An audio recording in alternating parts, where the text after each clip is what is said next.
Everyone, good morning. आज हम आपके सामने लेके आए हैं टीचिंग स्ट्रेटेजीज, शिक्षण तकनीकियाँ। सबसे पहले बात करते हैं हम शिक्षण तकनीकियाँ क्या होती हैं। तो शिक्षण तकनीकियाँ शिक्षा देने के लिए आसान तरीके जो हम सम्मिलित करते हैं वो सब शिक्षण तकनीकी के अंतर्गत आता है। अगर हम बात करते हैं डेवलपमेंटल डिसेबिलिटीज की, तो डेवलपमेंटल डिसेबिलिटीज जितनी भी हैं वो किस चीज को इफेक्ट करती है? फिजिकली और मेंटली दोनों को ही इफेक्ट करती है, शारीरिक भी और मानसिक रूप से दोनों तरफ। तो उनके प्रभाव से जो शारीरिक और मानसिक दोनों प्रभाव पड़ते हैं, उसके कारण बच्चा अपने दैनिक क्रियाओं को करने में पूर्ण सक्षम नहीं होता है। अगर हम बात करें मानसिक विकलांगता की या बौद्धिक अक्षमता वाले बच्चों की, तो उनके लिए टीचिंग स्ट्रेटेजी की महत्वता क्या है, इनकी महत्वता कितनी उनके लिए सही है और कितनी नहीं है। हम बात करते हैं उनकी महत्वता की टीचिंग स्ट्रेटेजी की।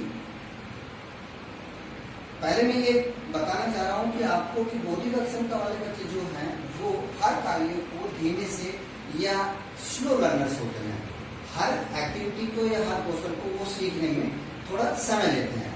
तो उनको उन कौशल में, उन एक्टिविटीज में उनको अच्छे से परफेक्ट करने के लिए, परिपूर्ण करने के लिए, उनको सिखाने के लिए हमें कुछ तकनीकों की जरूरत पड़ती है जो हम विशेष तौर से एक विशेष रूप में उनको रखते हैं या उनको हम पालन करते हैं या उनके द्वारा बच्चों को हम टीच करते हैं। तो how to teach the intellectual disability childrens, तो डिपेंड करता है कि टीचिंग स्ट्रेटेजी पर, कि हम टीचिंग स्ट्रेटेजी किस लेवल पे यूज कर रहे हैं या कितना हम उसको समझ पा रहे हैं। तो आज हम बात करेंगे आपके सामने टीचिंग स्ट्रेटेजीज की, शिक्षण तकनीकी। तो शिक्षण तकनीकें कौन कौन सी हैं? सबसे पहले है कार्य विश्लेषण, जिसको हम बोलते हैं टास्क एनालिसिस, पुनर्बलन, रेनफोर्समेंट, एंड थर्ड वन आकार देना, शेपिंग, फोर्थ वन श्रृंखलाकरण, चेनिंग, एंड 5 सहायता एंड लॉग, प्रॉम्प्टिंग एंड फीडिंग। तो हम एक एक आपके सामने एक्सप्लेन करेंगे। तो सबसे पहले हम लेते हैं कार्य विश्लेषण।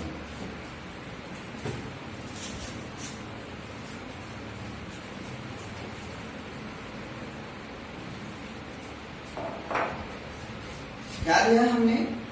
कार्य विश्लेषण।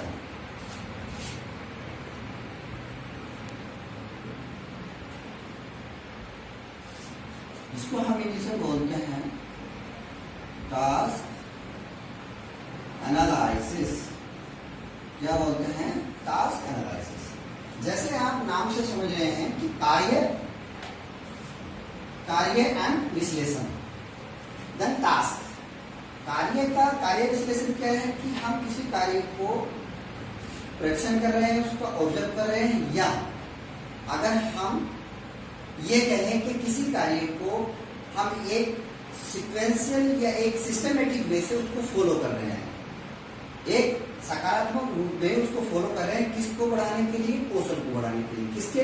बौद्धिक अक्षमता वाले बच्चों को, कि किस प्रकार से हम उनके कौशल को बढ़ा सकते हैं। तो अगर हम बात करें कार्य विश्लेषण क्या है, तो कार्य विश्लेषण किसी कार्य को छोटे छोटे पदों में बांटकर उसको क्रमबद्ध रूप में रखना ही क्या कहलाता है? कार्य विश्लेषण।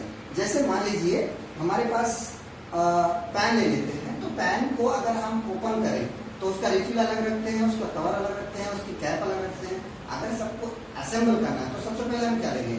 उसके खाली होल को, उसके बाद क्या लेंगे? रिफिल को उसको डालेंगे, देन उसको बंद करेंगे, उसके ऊपर कैप लगाएंगे। तो दैट इज क्या है? हम स्टेप बाय स्टेप एक एक पॉइंट्स को ले जा रहे हैं। तो ये तरीका है कार्य विश्लेषण का कि हम छोटे छोटे पदों से बड़े कार्य को सिखाने में ये मदद करता है। क्या? कार्य विश्लेषण। तो मैं यहाँ इसके 2 पॉइंट्स हैं, पिन पॉइंट, ठीक है। एक तो छोटे छोटे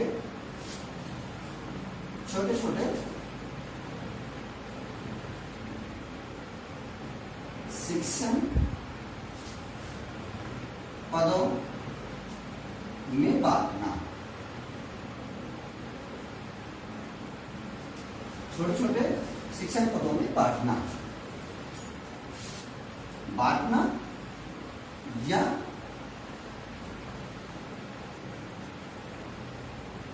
यहां बांटना। देन अगर हम बात करें तो डिवाइड इंटू स्मॉल सब टास्क, डिवाइड इंटू स्मॉल सब टास्क या टीचेबल कंपोनेंट्स।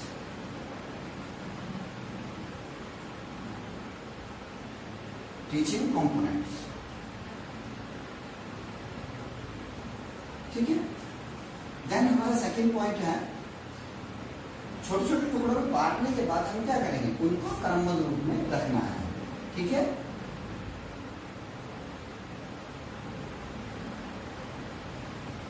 क्रमबद्ध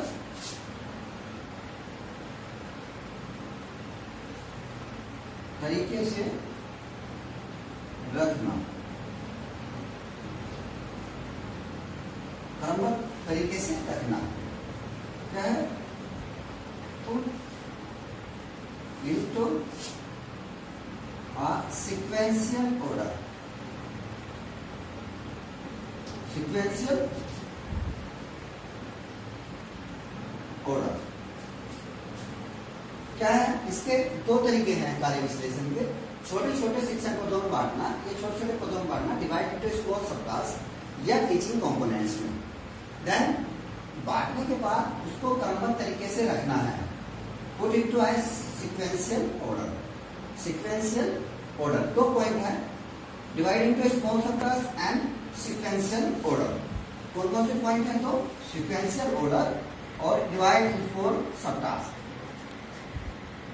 तो छोटे छोटे शिक्षण पदों में बांटकर क्रमबद्ध तरीके में से रखना ही कार्य विश्लेषण कहलाता है, ठीक है। ये हो गया आपका कार्य विश्लेषण कहते किसे, ठीक है। अब बात करते हैं कार्य विश्लेषण को जांचने के लिए या इनको बनाते समय या अच्छी प्रकार से हम जब टास्क एनालिसिस करते हैं तो उनको अच्छी तरह से बनाने के लिए कुछ मेथड्स हैं। तो टास्क एनालिसिस के कार्य विश्लेषण के कितने मेथड हैं, 4 मेथड्स हैं। कितने मेथड्स हैं, 4। तो सबसे पहला मेथड्स क्या है, मैं एक एक आपको एक्सप्लेन करता हूं। तो सबसे पहला मेथड जो है, 4 मेथड्स हैं। तो सबसे पहले है आपका कर्ता को देखकर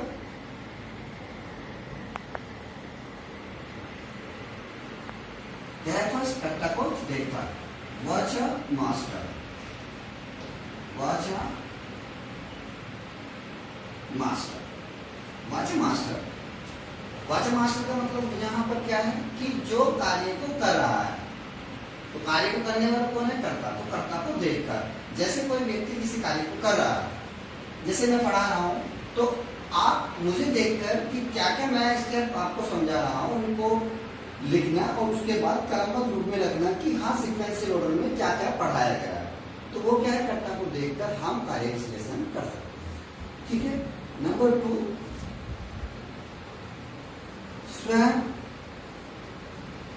स्वयं अवलोकन। स्वयं अवलोकन, सेल्फ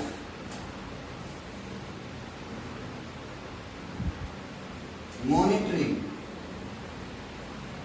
सेल्फ मॉनिटरिंग, स्वयं अवलोकन। आप स्वयं अवलोकन यहाँ पर क्या था, कर्ता को देखकर है, कोई कार्य कर रहा है तो उसको देखकर उन टास्क को या छोटे छोटे भागों को जैसे कर रहा है उसको लिखना है।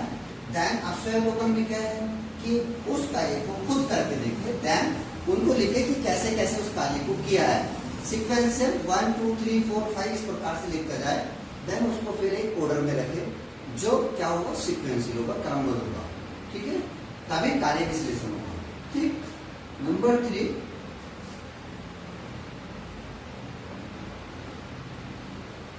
बुद्धि चक्र,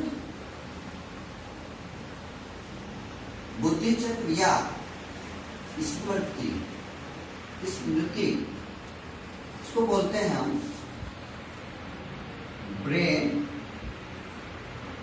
स्टॉर्मिंग, क्या बोलते हैं? Brain storming. क्या बोलते हैं? Brain storming. जैसे आप समझ रहे हैं ब्रेन, ब्रेन क्या है? बुद्धि है, मस्तिष्क है। स्टॉर्मिंग क्या है? जो स्टोर है, जो उसमें संचित है चीजें, तो उसको स्मृति, मेमोरी हम कह सकते हैं। तो जो चीज हमने कभी पहले की है या किसी ने हमारे सामने किया है, उसको मेमोराइज करके, उसको ध्यान रखकर टास्क लिखना है। देन टास्क लिखने के बाद उसको क्रमबद्ध में रखना है। तो ये तरीका है कि हम ब्रेनस्टॉर्मिंग के द्वारा भी टास्क एनालिसिस को अच्छे प्रकार से उसको कर सकते हैं। नंबर 4, अवरोही, अवरोही श्रृंखलाकरण, अवरोही श्रृंखलाकरण। अवरोही श्रृंखला मतलब क्या है? Backward चेनिंग, backward चेनिंग। अब अवरोही श्रृंखलाकरण मतलब बैकवर्ड चेनिंग। अब बैकवर्ड चेनिंग में क्या होता है कि हम बच्चे को जो टास्क सिखा रहे हैं, मान लीजिए आपको क्या सिखाना है? बच्चे को पेपर को जोड़ना सिखाना है। मैं यहाँ एक एग्जाम्पल लेता हूँ कि पेपर को जोड़ना या फाड़ना कौन सा आसान है? कौन सा आसान होगा? फाड़ना आसान होगा। तो यही है कि हमें पहले बच्चे को वो एक्टिविटी देनी है या उस स्टेप से ले जाना है जिस स्टेप से बच्चे को आसानी हो। मान लीजिए सिक्वेंशियल, हम जैसे मैंने बताया पेन को असेंबल करना है, उसके सभी पार्ट्स को असेंबल करना है पेन के। तो आसान क्या है? निकालना है आसान, कोई भी निकाल दे, लेकिन असेंबल करना बहुत कठिन है। तो हम जो टास्क बनाते हैं तो हम पहले पीछे सकते हैं। जैसे सॉक्स, सॉक्स को पहनना है, तो पहनना क्या है? थोड़ा टफ रहेगा, लेकिन निकालना है क्या? उसको आसान है, उसको आसान है। तो वो कहलाता है बैकवर्ड चेनिंग। तो हम पहले पीछे की तरफ से जो लास्ट स्टेप है बैकवर्ड चेनिंग में, जो लास्ट स्टेप है वो फर्स्ट स्टेप बन जाता है इसमें। हम जब हम चेनिंग जब पढ़ाएंगे तब इसकी और बात करेंगे, ठीक है? तो ये 4 प्रकार के क्या है? कार्य विश्लेषण के क्या है? ये मेथड्स हैं। क्या है? विधियां। क्या है? ये विधियां हैं टास्क एनालिसिस की, मेथड्स। 4 प्रकार के मेथड्स हैं। क्या है? ये विधियां हैं, 4 प्रकार के मेथड्स हैं कार्य विश्लेषण, ठीक है? ये हो गया आपका कार्य विश्लेषण क्या होता है और कार्य विश्लेषण की कितनी विधियां हैं, मेथड्स।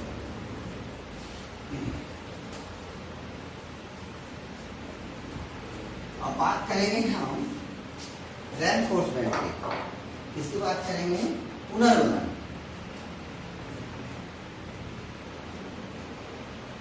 पुनर्वलन तो बोलते हैं हम रेनफोर्समेंट, पुनर्वलन, रेनफोर्समेंट। तो रेनफोर्समेंट होता क्या है? जैसे आप जानते हो कि रेनफोर्समेंट घटित किसके द्वारा होता है? किसके द्वारा होता है? पुनर्वलन के द्वारा होता है। किसके द्वारा? पुनर्वलन, जिसको हम बोलते हैं रेनफोर्सर्स। क्या बोलते हैं? रेनफोर्सर्स। तो पुनर्वलन जो है वो पुनर्वलन की प्रक्रिया है। पुनर्वलन एक ऐसी प्रक्रिया है जिसमें हम बच्चे को प्रोत्साहित करने के लिए कुछ ना कुछ उसको हम पुनर्वलन के रूप में देते हैं।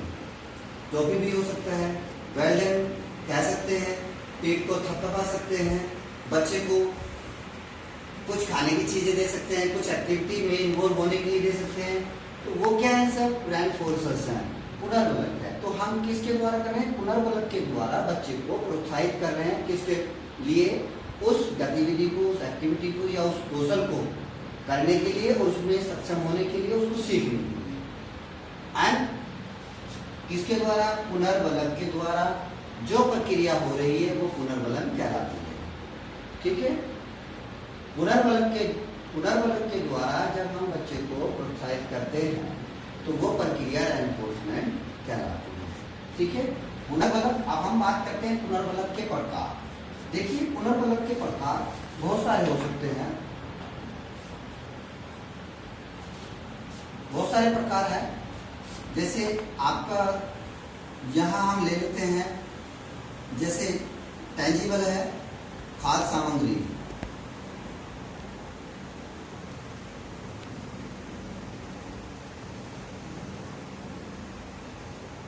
खाद्य सामग्री है हमारा ईटेबल थिंग्स,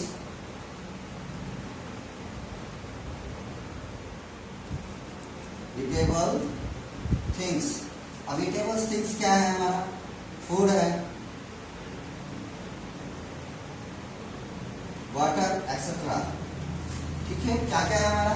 खाद्य सामग्री है। सबसे नंबर 1 हम खाद्य सामग्री लेते हैं कि ईटेबल थिंग्स जो हम बच्चों को दे रहे हैं, खाने पीने की चीजें सब। ये क्या है? हमारे पुनर्बलक है। नंबर 2 पे खाद्य सामग्री हो गया हमारा। अब हमारा आ जाएगा वास्तविक चीजें, वास्तविक वस्तुएं, वास्तविक वस्तुएं। अब वास्तविक वस्तुएं क्या है? वास्तविक वस्तुओं में क्या आ जाएगी? जैसे आप ले लीजिए, जैसे पेन है, पेंसिल है, कॉपी है, नोटबुक्स है, ये सब क्या है? ये सब वास्तविक वस्तुएं हैं। नंबर 3 सामाजिक पुनर्बलक, सामाजिक पुनर्बलक। कैसे? सामाजिक पुनर्बलक में क्या है कि आप बच्चे को पीठ थपथपा रहे हैं, गार्जियन शाबाश बोल रहे हैं, क्लैप कर रहे हैं, ये सब क्या है? सामाजिक पुनर्बलक है। नंबर 4 आपका क्या है?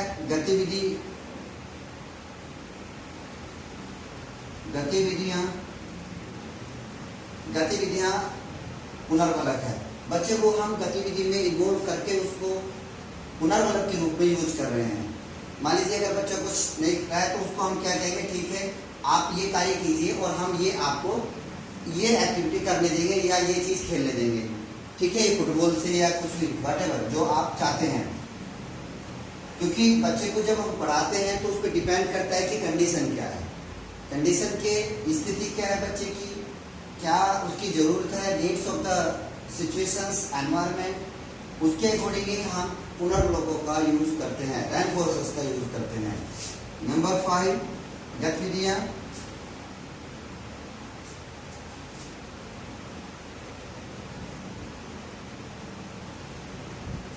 उसके बाद आपका सामाजिक पुनर्बलक हो गया है, गतिविधियां हो गई है।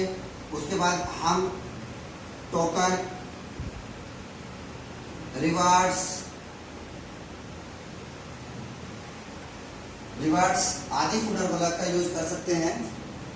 ठीक है, देन आगे हम संज्ञानात्मक या सेंसरी पुनर्बलक का भी यूज कर सकते हैं, जिसमें हम बच्चे को सेंसरी स्टिमुलेशन के लिए कुछ चीजों का प्रयोग करने के लिए देते हैं। तो ये सब क्या है? पुनर्बलक है। क्या करने के लिए? बच्चे को मोटिवेट, प्रोत्साहित करने के लिए, जिससे बच्चा आसानी से उस टास्क या उस कौशल को आसानी से सीख ले या उस टास्क को कर ले, जिससे कि वो उसमें परफेक्ट हो जाए या उसमें उसको क्षमता या उसकी जो कॉम्पिटेंसीज है, योग्यता है, वो बढ़ जाए। ठीक है, तो ये हो गया हमारा पुनर्बलक। ठीक है, इसमें ये भी है कि पुनर्बलक रेनफोर्स में जो रेनफोर्सर्स हैं पुनर्बलक, कहीं आपने ये भी देख सकते हैं कि प्राइमरी और सेकेंडरी। तो प्राइमरी पुनर्बलक कौन से होते हैं? जितने भी टेबल थिंग्स हैं जो बायोलॉजिकल नीड्स हैं वो हमारे सब प्राइमरी होते हैं, और जो सेकेंडरी है वो सब हमारे सोशल रेनफोर्समेंट, टोकन इकोनॉमी, ये सब उसमें आ जाते हैं सेकेंडरी रेनफोर्सर्स में। तो 2 प्रकार के आपको पढ़ने में मिलेगा बुक्स में, प्राइमरी और सेकेंडरी। प्राइमरी में बायोलॉजिकल नीड्स हैं आपकी, जो ईटेबल थिंग्स हैं या आपकी वाटर है, फूड्स है, और सेकेंडरी आपका आपके सोशल रिवार्ड्स है, टोकन इकोनॉमी है, एक्टिविटी है, वो सब आपके सेकेंडरी भी पुनर्बलक में आ जाएगा। ठीक है, तो ये तो हो गया पुनर्बलक और पुनर्बलन। अब पुनर्बलन कितने प्रकार का होता है? पुनर्बलन 2 प्रकार का होता है। ठीक है, नंबर 1 की हम बात करें तो नंबर 1 पुनर्बलक होता है धनात्मक,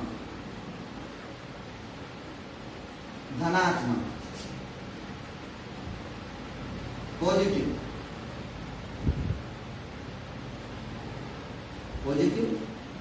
नंबर 2 ऋणात्मक,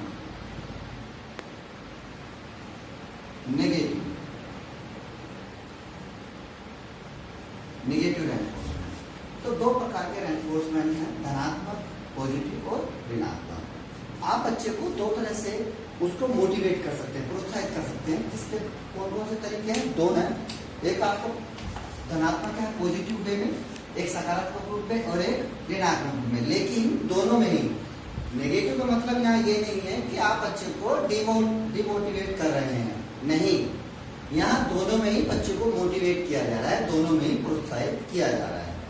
ठीक है, यहाँ क्या है, आप करंट सिचुएशन या प्रेजेंट स्थिति में आप बच्चे को मोटिवेट कर रहे हैं, दोनों को मोटिवेट कर रहे हैं। लेकिन इसमें क्या है, इसमें फ्यूचर में, भविष्य में वो आसानी से उस कार्य कर लेगा, लेकिन ये चीज उसके भविष्य में उसको आगे का भविष्य में यूज करेगा। ठीक है, ये सब क्या होता है, ये सब स्टूलक जो हमें उद्दीपक जो होते हैं उनकी प्रतिक्रिया के प्रति जो परिणाम मिलता है, उद्दीपक के प्रति प्रतिक्रिया के प्रति जो परिणाम मिलता है वो धनात्मक या दोनों नेगेटिव हो सकता है।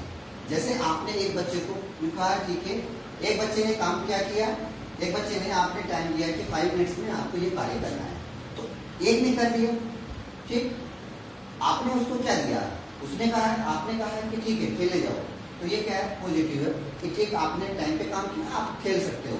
लेकिन दूसरे ने नहीं किया, उसको क्या कहेंगे, आप जब तक ये कार्य नहीं करेंगे तब तक आप खेलने नहीं जा सकते। दैट मीन्स आपने प्रोत्साहित तो किया, लेकिन नेगेटिव है, क्योंकि जब तक आप उसको कार्य को नहीं करेंगे तब तक वो नहीं कर पाएगा। ठीक है, तो ये हो गया रेनफोर्समेंट हमारा पॉजिटिव। ऋणात्मक में क्या है, वो भविष्य में उसको यूज करने योग्य बन जाता है और वो वर्तमान में ही उसको यूज करता है और भविष्य में दोनों। ठीक है, तो ये है रेनफोर्समेंट। अब हम बात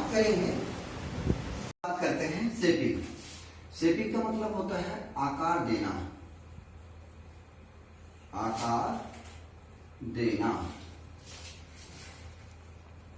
शेपिंग।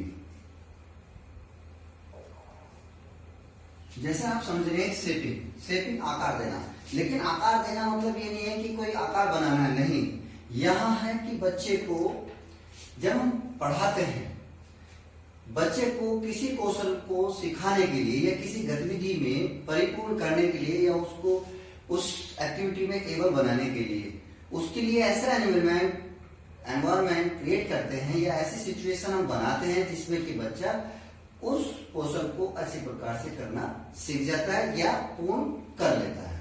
ठीक है, तो आकार देना क्या है कि जब तक वो उस टारगेट बिहेवियर को या उस कौशल को पूर्ण रूप से नहीं करता है तब तक हम उसको प्रोत्साहित करते रहते हैं, मोटिवेट करते रहते हैं, मनोबल उसका बढ़ाते रहते हैं। तो वो मनोबल किसके द्वारा, रेनफोर्समेंट प्रक्रिया के द्वारा, पुनर्बलन प्रक्रिया के द्वारा है। पुनर्बलन प्रक्रिया में क्या है, पुनर्बलन के द्वारा ही पुनर्बलन प्रक्रिया होती है। तो यहाँ क्या है, हम बच्चे को मोटिवेट कर रहे हैं। इसके मेन 2 पॉइंट है, एक आपका है टारगेट बिहेवियर, और नंबर till that achieved।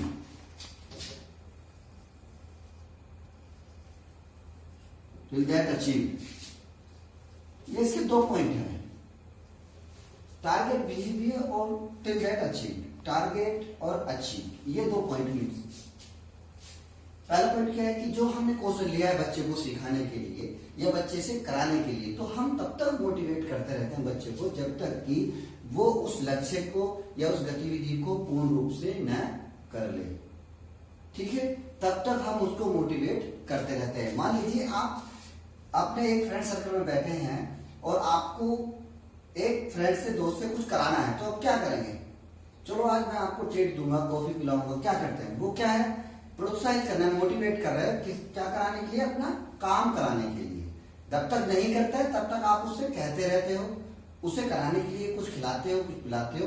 तो वही प्रक्रिया हम यहाँ स्पेशल फील्ड में भी अप्लाई करते हैं बच्चों के साथ, उनको मोटिवेट करके। ठीक है, अब आप वेल डन, गुड, इसे कीजिए, next step, good, very good, next step, या आपको कुछ देंगे कुछ खिलाने के लिए। ये सब क्या है, बच्चे को एक प्रक्रिया या एक कंडीशन में ढालना जिससे कि बच्चा आसानी से उस लक्ष्य तक पहुंच जाए, तो ये कहलाता है शेपिंग। तो आज हमने क्या सीखा है?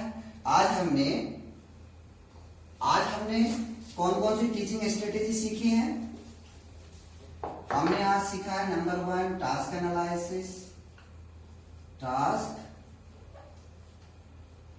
एनालिसिस, दूसरा रेनफोर्समेंट, और तीसरा हमारा हो गया शेपिंग। ये 3 चीजें सीखी हैं कि टास्क एनालिसिस होता क्या है, मेथड्स क्या है इसके, रेनफोर्समेंट क्या है, कितने प्रकार के होते हैं, रेनफोर्सर्स क्या है, कितने प्रकार है, और शेपिंग क्या होती है, इसके मेन पॉइंट्स क्या है, ये सब हमने आज सीखा है। अब जो बाकी की बची हुई टीचिंग स्ट्रेटेजी है, शिक्षण तकनीकी है, वो आप नेक्स्ट वीडियो में देखेंगे। इसके लिए आप लोगों